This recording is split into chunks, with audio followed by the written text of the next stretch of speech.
This is Tyler Tanner, the most underrated guard in all of college basketball. As a two-time Gatorade Player of the Year in Tennessee, hailing from the same school as NBA star Darius Garland, Tyler broke the Vanderbilt record for steals in just his freshman year, and he was voted as one of the best young players in the SEC. But the question is, how did he get here? And why, as one of the nation's best high school point guards, did he choose to stay home here at Vanderbilt? Well, today, we're here inside of Vanderbilt's newly built Huber Center to answer all of those questions and more, starting right now on the brand new All Ball podcast. Ladies and gentlemen, we're here with Nashville's very own Tyler Tanner. How we doing today, bro? Doing well. You think that was a good intro? Yeah, that was perfect. You feel good? Yeah, that was good. I wanted to hype you up a little bit, get you excited. Yeah, man. Well, we just got to watch him practice. We've been down here before, showed us around. If you guys haven't seen that video of Tyler, make sure you go check it out. But, I wanted to start off with the brink of college game day here, right? Nashville is jumping. The football team is going crazy. Oh, yeah. People are coming from all around the country to see Vanderbilt athletics. So, in your mind, you were a player, ranked, different offers to go across, play different places, back-to-back Gatorade Player of the Year in Tennessee, and you made a decision to come here before the historic rise that Vandy Sports has had. You guys are a big part of it, but what back in high school went into that decision that you want to stay here, stay home? Yeah, so I committed this summer going into my senior year. Obviously, it was an old staff, but I really thought that staying home and being able to play in the SEC was special. Being able to play 20 minutes from where all my family lives, my friends live, and just be able to kind of change the narrative of Vandy. At the time, I was hoping for it to progress, but as the new coaching staff came in, I definitely saw that something big was going to happen. So I never decommitted from Vandy. I always stuck with this. And like I said, I wanted to play in the SEC no matter what. So being able to stay home on top of that was dope. Yeah, man, I think obviously it paid off. You had a historic freshman year from Vanderbilt standards, from SEC standards, in the toughest season of SEC basketball literally ever. Right? It's crazy. But, I think a big part of that is students are coming back to games. You guys had court stormed twice last season? Twice. Two times? Yeah. Which games were stormed? Tennessee and Kentucky. What were those teams ranked when you guys beat them? Kentucky might have been 6 at the time, and Tennessee was up there too. I think they were both top 10. So, yeah, it was Beating crazy. 2 top 10 teams at home, storming the court. You've just been here a year, but have you felt a culture change here in your time? For sure, because, I came to a lot of the games, football and basketball, growing up and as I was in high school. So even just last year alone, and then with what the football team's already done this year, it's a drastic change for sure. Yeah, man, it's crazy. Like, we saw kids sleeping in the grass this morning at 7 a.m. out here for game day. And, a lot of that, I think when you're, especially in SEC country, obviously football comes first in a lot of these big schools. Yeah. But what that turns into is a rise in every other sport around it. It's true. To where people are coming in and are excited about the athletic programs, and you're getting people into seats. You just played your first couple preseason games here. What can we expect from this rebuilt Vanderbilt basketball team this season? Yeah, I think we're going to play fast. We have really good depth. We have a lot of players that can play any given night. I think we're going to play together, and I think the games will be pretty fun to go to, if you ask me. For sure. So, obviously, knocked out your first season, played a bunch of games. What's the toughest SEC school you got to play in? Like, what arena? Like, road game, like, these fans are yelling in your ear. Where's the toughest place? I'll probably have to say Tennessee or Kentucky. Tennessee was more of a crowd yelling at you type game, and Kentucky was more like they just have so much love for that team. So, they'll do anything for Kentucky to win. So, those are probably our two. And we had just beat them at home. Yeah. And then we played them after on the road, so it was a little extra in it for them. But those games were definitely hard. And you guys go to the tournament. What is it? Kind of swag do you get when you get to March Madness? I know kids are always talking about, you get some extra stuff in your locker. Get anything good? Yeah, we got some clothes, we got some hoodies, some shirts, some socks, some playing cards and stuff, and then a bunch of soap, deodorant, all them Bath and Body Works type stuff. Oh, they got it sponsored out. Literally every little type of product you can get. Every product. Yeah, but that was a real good experience for sure. Yeah, man, I think primed to go on a little bit of a tournament run here. You guys had to go through the SEC tournament to get to the big dance. That seems like a grueling few weeks when you're out there playing on the road against some of the best basketball teams in the country, national championship level teams. Yeah. What are those tournament games from you were a freshman and you're playing big minutes in each one? How did that feel out there?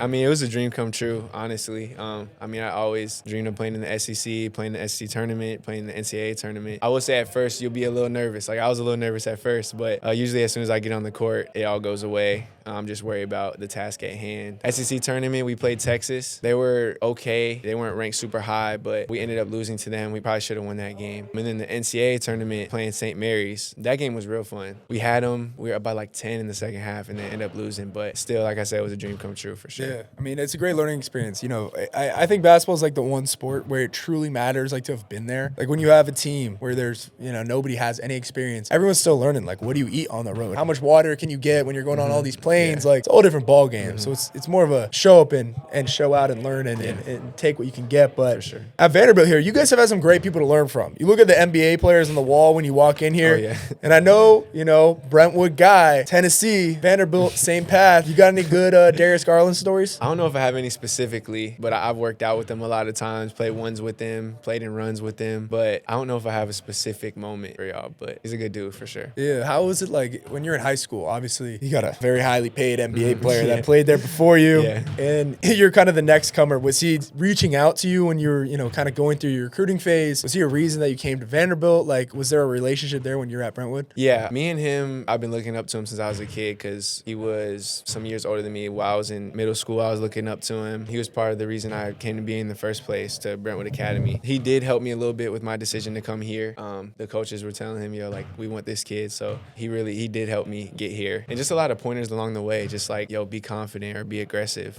He loves to tell me to be aggressive. Yeah. I could shoot the ball 20 times in high school, 30 times in high school. He'd say, I still need more out of you. And that kind of sticks with me because obviously I want to be in his shoes one day, be an all-star, be in the NBA. So just taking those little pointers from him is special. Who had more high school points?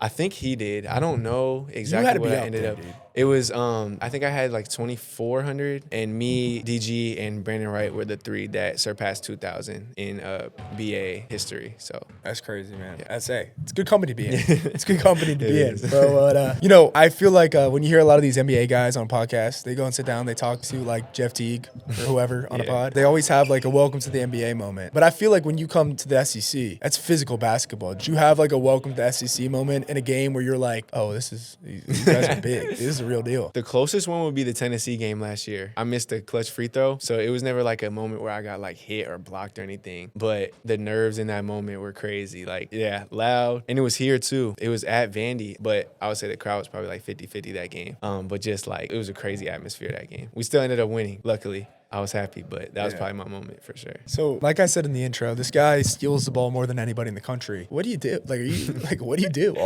You train for that? Like, why are you always in the passing lane? Most of it's anticipation. Like, I read eyes a lot, and like watching film, I see where people are gonna like make passes usually. So usually I'll just wait and I'll see when I think somebody's gonna make a pass and I'll jump it. And I have pretty good hands, like pretty quick hands, and that helps me a lot. So You ever think of using that for evil? nah. What about magic tricks? You got good sleight of hand? Nah, I need to learn some magic tricks probably though. A weird ass question. You ever think of using that for evil? Did not come out as I thought that was gonna come out. Anyway, so moving on from there, dude. This campus is beautiful here at Vanderbilt. What's student life here? Because I know we got to talk about it a little bit, but we didn't to put into the YouTube video. Like, obviously, being in Nashville is a little bit different than your normal college experience. You got Broadway. Obviously, you're a student athlete. You're on the road quite a bit, more than most people. But do you get to enjoy like the college lifestyle at all while you've been here? I mean, a little bit. I'm not a Broadway person really. Most of the time, if I'm hanging out with people, it's my teammates. But I mean, the football games and other events, they've been pretty fun, I'll say. Yeah, man. Could imagine it'd be a good place to come down to school, dude. People have a good time down here in sure. Nashville. All right, man. Well, we'll wrap it up with a few more things here. I got a good one here. As a guard, you got some crazy. We remember last time we did a little dunk contest with you. You kind of screwed me up a little bit, but you can get up. Do you remember like you getting your first like real poster dunk? Poster? Yeah, like have you ever had like a full-on poster? I don't think I've ever had like a contact body-to-body poster. I've had some like close ones. In high school, I had a good amount. You had a big dunk off a turnover in traffic. Gosh, I remember when I was editing that Vanderbilt video. It might have been Cal. It might have been Cal. Yeah. Yeah, that one. Because I'm looking through the highlights, I'm watching, I'm like, all right, I need some good B-roll clips for here. Like, we're talking about games, and all of a sudden, smallest dude on the court comes and puts one right back down. I was like, yo, bro, what? Like, when you got to college, was there like a different level of training, or like, where does that come to be? Where you guys, everybody seems to get a little bouncier when you get out here. I would really just say like the attention to detail in the weight room, like band work and explosiveness work. I've been doing that, like all the box jumps and everything since I was in high school. That's what really got my bounce up before, and then here it's kind of just maintaining. Yeah. My 2-foot bounce did get a little better since I got here. I don't know why necessarily, but it has gotten a little better. It's a weight room. That's weight room. 2 feet. bro. Weight room, yeah. All right, we'll finish up on this note. We got a big football game tomorrow. We'll be out there for college game day. It's going to be a great time. Your coach was telling us stories that quarterback Diego Pavia seems to be into the basketball center quite a bit. Have you played against him? I haven't, sadly. I heard that he's knocking on coach's door saying, let me in, and your coach has to tell him to get out because he doesn't want him to get hurt. He's a gym rat. That's all I can say. Hey, man, it's crazy. But what can we, expect not from the team, not from, obviously, I'm not going to ask you to predict any records, but what are you looking forward to this season for you to get better at your game? Like, what are the next steps in your progression? Yeah, I think even since last season, I've had some goals for myself, just getting better, shooting the 3-ball, being more confident. Like I probably told you when we were here doing the tour, I focused a lot on my 3-ball this year, and in the past 2 scrimmages, the percentage shows that I've been working hard. But really just my confidence level, I want that to be high because in order to be successful, that's what you need. And I think I'm going to surprise a lot of people this year. You're off to a great start, dude. In the 2 preseason games that you guys have played, couldn't find any stats because they hide everything, but I did read a lot of Vandy message boards from people who were there. Good. And the number 1 line in every single one, year 2 jump, year 2 jump, year 2 jump. So couldn't be more excited to watch you. We're definitely going to come back down, check out a game, bro. Maybe do a little game day in the life here with Tyler. If you guys want that, let us know. But until then, make sure you go check out all of his socials. He has a great videographer that posts a bunch of cool stuff about him all the time. Where's he at? In like a wedding or something? Yeah, I had him in up. Alabama. Dude's busy. This is moving. But we appreciate your time, brother. Appreciate you. Best of luck this season. Yes, sir. We'll see you at see you in the big dance. We'll see you in March. Sounds good. Let's get it, baby. Hey, this is Cullen. Thanks for being a part of the very first All Ball podcast episode. We'll be dropping new ones every single Wednesday and have some huge hitters lined up, like more of Tyler's teammates, his head coach, Mark Byington, the entire #1 high school team in the nation's roster, and so much more. So make sure you hit subscribe and go check out the audio versions everywhere you get your podcasts. So thanks for watching. Until next time.